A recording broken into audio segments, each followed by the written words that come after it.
Hi ಎಲ್ಲರಿಗೂ ನಮಸ್ಕಾರ. Welcome to my YouTube channel. ಹೊಸದಾಗಿ ಯಾರು ನಮ್ಮ ಚಾನಲ್ ನೋಡ್ತಾ ಇದ್ದೀರಾ ಪ್ಲೀಸ್ ಸಬ್ಸ್ಕ್ರೈಬ್ ಮಾಡ್ಕೊಳ್ಳಿ, ಹಾಗೆ ಒಂದು ಲೈಕ್ ಕೊಡೋದನ್ನು ಮರಿಬೇಡಿ. ಬನ್ನಿ ಇವತ್ತು ನಮ್ಮ ಮನೆಯಲ್ಲಿ ಹೆಸರು ಕಾಳಿನ ದೋಸೆ ಮಾಡೋದು ಯಾವ ಥರ ಅಂತ ತೋರಿಸ್ತೀನಿ. ನಾನು ಇಲ್ಲಿ 1.5 ಕಪ್ಪಷ್ಟು ಹೆಸರು ಕಾಳನ್ನು ಹಾಕ್ತಾಯಿದ್ದೀನಿ, ಹಾಗೆ ಒಂದು ಅರ್ಧ ಕಪ್ಪಷ್ಟು ರೇಷನ್ ಅಕ್ಕಿನ ಹಾಕ್ತಾಯಿದ್ದೀನಿ. ಈಗ ಇದನ್ನು ನಾವು ಚೆನ್ನಾಗಿ ಒಂದು 3-4 ಸಲ ಚೆನ್ನಾಗಿ ವಾಶ್ ಮಾಡ್ಕೋಬೇಕು. ಈ ಹೆಸರು ಕಾಳು ದೋಸೆ ಮಾಡೋದು ತುಂಬ ಸುಲಭ. ಎಷ್ಟು ಸುಲಭ ಅಂತಂದರೆ ನೀವು ನಂಬೋಕ್ಕೆ ಆಗಲ್ಲ, ಅಷ್ಟು ಈಸಿಯಾಗಿದೆ. ನೋಡಿ ನಿಮಗೆ ಗೊತ್ತಾಗುತ್ತೆ. ಹಾಗೆ ನಾವಿಲ್ಲಿ ಎಲ್ಲ ವಾಶ್ ಮಾಡ್ಕೊಂಡ ನಂತರ ನಾನಿಲ್ಲಿ ನೀರು ಹಾಕಿ ನೈಟ್ ಫುಲ್ಲು ನೆನೆಯಲು ಬಿಟ್ಟಿದ್ದೆ. ಇದು ಮಾರ್ನಿಂಗ್ ತೋರಿಸ್ತಾ ಇರೋದು. ನೋಡಿ ಎಷ್ಟು ಚೆನ್ನಾಗಿ ನೆಂದಿದೆ ನೋಡಿ. ಈಗ ನಾವು ಇದನ್ನು ಮಿಕ್ಸಿ ಜಾರಿಗೆ ಹಾಕಿ ಸಣ್ಣಗೆ ಮಾಡ್ಕೋಬೇಕು. ಈ ಹೆಸರು ಕಾಳು ದೋಸೆನ ನಾವು ಹೈ ಪ್ರೋಟೀನ್ ದೋಸೆ ಅಂತಲೂ ಹೇಳ್ಬೋದು. ಅಷ್ಟು ಚೆನ್ನಾಗಿರುತ್ತೆ ಇದು, ನೋಡೋಕ್ಕೂ ಚೆನ್ನಾಗಿರುತ್ತೆ, ತಿನ್ನೋಕ್ಕೂ ಇನ್ನೂ ರುಚಿಯಾಗಿರುತ್ತೆ. ಈ ಹೆಸರು ಕಾಳಿನ ದೋಸೆನ ನಾವು ರುಬ್ಬಿದ ಮೇಲೆ ನೆನೆ ಇಡೋದು ಅವಶ್ಯಕತೆಯೇ ಇಲ್ಲ, ನಾವು ಡೈರೆಕ್ಟಾಗಿ ದೋಸೆ ಮಾಡ್ಬೋದು. ಎಷ್ಟು ಈಸಿಯಾಗಿದೆ ಅಂತ ತೋರಿಸ್ತೀನಿ ನಿಮಗೆ. ಈಗ ನಾನು ರುಬ್ಬಿದ್ದೆಲ್ಲ ಒಂದು ಪಾತ್ರೆಯಲ್ಲಿ ಹಾಕ್ತಾಯಿದ್ದೀನಿ. ಇದು ನಾನು ಸೆಕೆಂಡ್ ಬ್ಯಾಚ್ ಈಗ ಹಾಕ್ತಾ ಇರೋದು. ಈಗ ನಾನು ಲಾಸ್ಟ್ ಬ್ಯಾಚಲ್ಲಿ ಸ್ವಲ್ಪ ಕೊತ್ತಂಬರಿ ಹಾಗೆ ಜೀರಿಗೆ, ನಾನಿಲ್ಲಿ ಖಾರಕ್ಕೆ ಹಸಿರು ಮೆಣಸಿನ್ಕಾಯಿ ಹಾಕ್ತಾಯಿದ್ದೀನಿ, ಹಾಗೆ ಸ್ವಲ್ಪ ನೀರು ಹಾಕಿ ನಾನು ಇದನ್ನು ರುಬ್ಕೊತೀನಿ. ರುಬ್ಕೊಂಡಿದ್ದಾಗಿದೆ. ಈಗ ನಾನು ರುಚಿಗೆ ತಕ್ಕಷ್ಟು ಉಪ್ಪನ್ನು ನಾನು ಸೇರಿಸಿ ಚೆನ್ನಾಗಿ ಮಿಕ್ಸ್ ಮಾಡ್ತೀನಿ ನೋಡಿ. ಈಗ ಇದನ್ನು ನಾನು ಸೈಡ್ಗೆ ಎತ್ತಿಟ್ಟು ಈಗ ದೋಸೆಗೆ ಚಟ್ನಿ ಮಾಡೋದು ಯಾವ ಥರ ಅಂತ ನೋಡೋಣ ಬರ್ರಿ. ಈಗ ನಾನು ಕಡೆಯನ್ನು ಬಿಸಿ ಮಾಡೋಕ್ಕಿಟ್ಟು ಅದಕ್ಕೆ 4 ಟೇಬಲ್ ಸ್ಪೂನ್ನಷ್ಟು ಎಣ್ಣೆ ಹಾಕಿ ಒಂದು ದೊಡ್ಡದಾಗಿ ಈರುಳ್ಳಿನ ಕಟ್ ಮಾಡಿ ಹಾಕ್ತಾಯಿದ್ದೀನಿ. ಹಾಗೆ ಬೆಳ್ಳುಳ್ಳಿನೂ ನಾನು ಈ ಥರ ಸುಲಿದು ಹಾಕ್ತಾಯಿದ್ದೀನಿ. ಈಗ ಕರಿಬೇವನ್ನು ಸೇರಿಸಿ ನಾವು ಎಣ್ಣೆಯಲ್ಲಿ ಇದನ್ನು ಚೆನ್ನಾಗಿ ಸ್ಮೂತ್ ಆಗೋವರೆಗೂ ಫ್ರೈ ಮಾಡ್ಕೋಬೇಕು ನೋಡಿ. ಈಗ ಇದಕ್ಕೆ ನಾನು ಮೀಡಿಯಮ್ ಸೈಜ್ ಟೊಮೊಟೊನ ಕಟ್ ಮಾಡಿ ಇಲ್ಲಿ ಸೇರಿಸ್ತಾ ಇದ್ದೀನಿ. ಈಗ ಇದನ್ನು ನಾವು ಚೆನ್ನಾಗಿ ಮಿಕ್ಸ್ ಮಾಡಬೇಕು. ಟೊಮೊಟೊ ಹಾಕಿದ ನಂತರ ನಾನಿಲ್ಲಿ ಅರ್ಧ ಟೇಬಲ್ ಸ್ಪೂನಷ್ಟು ಜೀರಿಗೆನ ಸೇರಿಸ್ತಾ ಇದ್ದೀನಿ. ಜೀರಿಗೆ ಸೇರಿಸಿದ ನಂತರ ನಾನಿಲ್ಲಿ ಕೊತ್ತಂಬರಿ ಸೊಪ್ಪನ್ನು ನಾನಿಲ್ಲಿ ಸೇರಿಸ್ತಾ ಇದ್ದೀನಿ. ಇದನ್ನು ನಾವು ಕೊತ್ತಂಬರಿ ಸೊಪ್ಪನ್ನು ಬಾಡೋವರೆಗೂ ಬೇಯಿಸ್ಕೊಂಡ್ರೆ ಸಾಕು ನೋಡಿ. ಕೊತ್ತಂಬರಿ ಸೊಪ್ಪು, ಟೊಮೊಟೊ, ಈರುಳ್ಳಿ ಎಲ್ಲ ಚೆನ್ನಾಗಿ ಬೆಂದಿದೆ.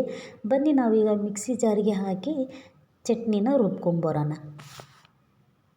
ಈ ಚಟ್ನಿ ಮಾಡೋಕ್ಕೂ ನಮಗೇನು ಭಾಳ ಟೈಮೇನು ಹಿಡಿಯೋದಿಲ್ಲ. ಈಗ ನಾನು ಖಾರಕ್ಕೆ ಇಲ್ಲಿ 2 ಟೇಬಲ್ ಸ್ಪೂನಷ್ಟು ನಾನಿಲ್ಲಿ ಖಾರನ ಹಾಕ್ತಾಯಿದ್ದೀನಿ. ಈಗ ರುಚಿಗೆ ತಕ್ಕಷ್ಟು ಉಪ್ಪು ಹಾಕಿದ ನಂತರ ನಾನಿಲ್ಲಿ ಮತ್ತೆ ನೀರು ಸೇರಿಸಿ ಈಗ ನಾವು ಇದನ್ನು ನುಣ್ಣಗೆ ರುಬ್ಕೊಂಬರೋಣ ಬನ್ನಿ. ನೋಡಿ ರುಬ್ಕೊಂಬಂದಿದ್ದಾಗಿದೆ, ಎಷ್ಟು ಚೆನ್ನಾಗಿ ಬಂದಿದೆ ಅಂತ. ಈ ಚಟ್ನಿನ ನಾವು ತೆಳು ಮಾಡ್ಕೊಳ್ಳೋ ಅವಶ್ಯಕತೆ ಇಲ್ಲ, ಗಟ್ಟಿಯಾಗಿದ್ರೇ ರುಚಿ ಚೆನ್ನಾಗಿರುತ್ತೆ. ಈಗ ನಾವು ಇದಕ್ಕೆ ಒಗ್ಗರಣೆ ಹಾಕೋಣ ಬನ್ನಿ. ಈಗ ನಾನು 2 ಟೇಬಲ್ ಸ್ಪೂನಷ್ಟು ಎಣ್ಣೆ ಹಾಕಿ ಈಗ ಇದಕ್ಕೆ ನಾನು ಜೀರಿಗೆ, ಸಾಸಿವೆ ಹಾಗೆ ಕರಿಬೇವನ್ನು ಸೇರಿಸಿ ಇದನ್ನು ಕೆಂಪಗಾಗೋವರೆಗೂ ನಾನು ಹುರ್ಕೊತೀನಿ. ಹುರ್ಕೊಂಡ್ಮೇಲೆ ನಾನಿಲ್ಲಿ ಒಗ್ಗರಣೆಯನ್ನು ನಾನಿಲ್ಲಿ ಸೇರಿಸ್ತಾ ಇದ್ದೀನಿ. ನಾವು ದೋಸೆಗೆ ಹಿಟ್ಟು ನೆನೆ ಇಡೋ ಅವಶ್ಯಕತೆ ಏನಿಲ್ಲ. ಚಟ್ನಿ ಮಾಡೋ ಸಲುವಾಗಿ ನಾನು ಹಿಟ್ಟನ್ನು ಸೈಡ್ಗೆ ಎತ್ತಿಟ್ಟಿದ್ದೀನಿ. ನೀವು ಡೈರೆಕ್ಟಾಗಿ ಮಾಡ್ಬೋದು. ನಾನಿಲ್ಲಿ ಒಗ್ಗರಣೆ ಸೇರಿಸಿ ಚೆನ್ನಾಗಿ ಮಿಕ್ಸ್ ಮಾಡ್ತಾಯಿದ್ದೀನಿ ನೋಡಿ. ಈಗ ಚಟ್ನಿನೂ ರೆಡಿಯಾಗಿದೆ. ನಾವು ದೋಸೆ ಮಾಡೋದು ನೋಡೋಣ ಬನ್ನಿ. ಇಲ್ಲಿ ನಾನು ಸ್ಟವ್ ಆನ್ ಮಾಡಿ ನಾನಿಲ್ಲಿ ತವನ ಮೊದಲೇ ಬಿಸಿ ಮಾಡೋಕ್ಕಿಟ್ಟಿದ್ದೆ. ಈಗ ನಾನು ದೋಸೆ ಹಾಕ್ತಾಯಿದ್ದೀನಿ ನೋಡಿ. ನಾವು ನೆನೆಸಿಡೋದು ಬೇಡ, ಏನು ಬೇಡ. ರುಬ್ಬಿದ ಮೇಲೆ ನಾವು ಡೈರೆಕ್ಟಾಗಿ ನಾವು ಇದನ್ನು ಮಾಡ್ಬೋದು. ಹೆಸರು ಕಾಳಿನ ದೋಸೆ ಅಷ್ಟು ರುಚಿಯಾಗಿರುತ್ತೆ. ಮೇಲೆ ಸ್ವಲ್ಪ ಎಣ್ಣೆ ಹಾಕಿ ನಾವು ಪ್ಲೇಟ್ ಮುಚ್ಚಿ ಬೇಯಿಸ್ಕೊಂಡ್ರೆ ಸಾಕು. ಇದು ಎಷ್ಟು ಚೆನ್ನಾಗಿ ಬಂದಿದೆ ಅಂದರೆ ಗರಿ ಗರಿಯಾಗಿ ಇನ್ನೂ ಚೆನ್ನಾಗಿ ಬಂದಿದೆ. ನೀವು ಒಮ್ಮೆ ಟ್ರೈ ಮಾಡಿ ನೋಡಿ. ಇಲ್ಲಿ ನಾನು 2 ಕಡೆಯೂ ಪ್ಲೇಟ್ ಮುಚ್ಚಿ ಬೇಯಿಸ್ಕೊತಿದ್ದೀನಿ. ಪ್ಲೇಟ್ ಮುಚ್ಚೋ ಅವಶ್ಯಕತೆ ಏನೂ ಇಲ್ಲ, ನೀವು ಬೇಕಾದರೆ ಹಾಗೇ ಬೇಯಿಸ್ಕೋಬೋದು, ಇನ್ನೂ ಚೆನ್ನಾಗಿ ಬರುತ್ತೆ.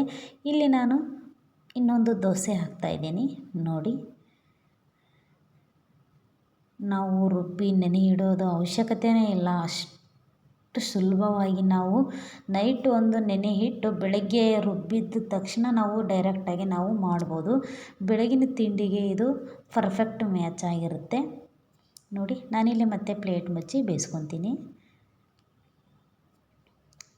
ಮತ್ತು ನಾನು ಇದನ್ನ ಒಳಸಾಕಿ ಮತ್ತು ಹಿಂದ್ಗಡೆನೂ ನಾನು ಬೇಯಿಸ್ಕೊತೀನಿ. ಈ ಹೆಸರು ಕಾಳಿನ ದೋಸೆ ಆರೋಗ್ಯಕ್ಕೆ ತುಂಬ ಒಳ್ಳೆಯದು. ಈ ದೋಸೆನ ದೊಡ್ಡವರು ಚಿಕ್ಕವರು ಯಾರು ಬೇಕಾದರೂ ತಿನ್ಬೋದು. ಆರೋಗ್ಯಕ್ಕೆ ತುಂಬ ಒಳ್ಳೆಯದಾಗಿರುತ್ತೆ ಇದು. ಹೈ ಪ್ರೋಟೀನ್ ದೋಸೆ ಮತ್ತು ಚಟ್ನಿ ರೆಡಿಯಾಗಿದೆ ನೋಡಿ. ಆರೋಗ್ಯಕ್ಕೆ ತುಂಬ ಒಳ್ಳೆಯದು. ನಾನಿಲ್ಲಿ ಸರಳ ವಿಧಾನದಲ್ಲಿ ತಿಳಿಸ್ಕೊಟ್ಟಿದ್ದೀನಿ. ನೀವು ಒಮ್ಮೆ ಟ್ರೈ ಮಾಡಿ ನೋಡಿ. ವಿಡಿಯೋ ಇಷ್ಟ ಆದರೆ ಒಂದು ಲೈಕ್ ಕೊಡಿ and thank you for watching.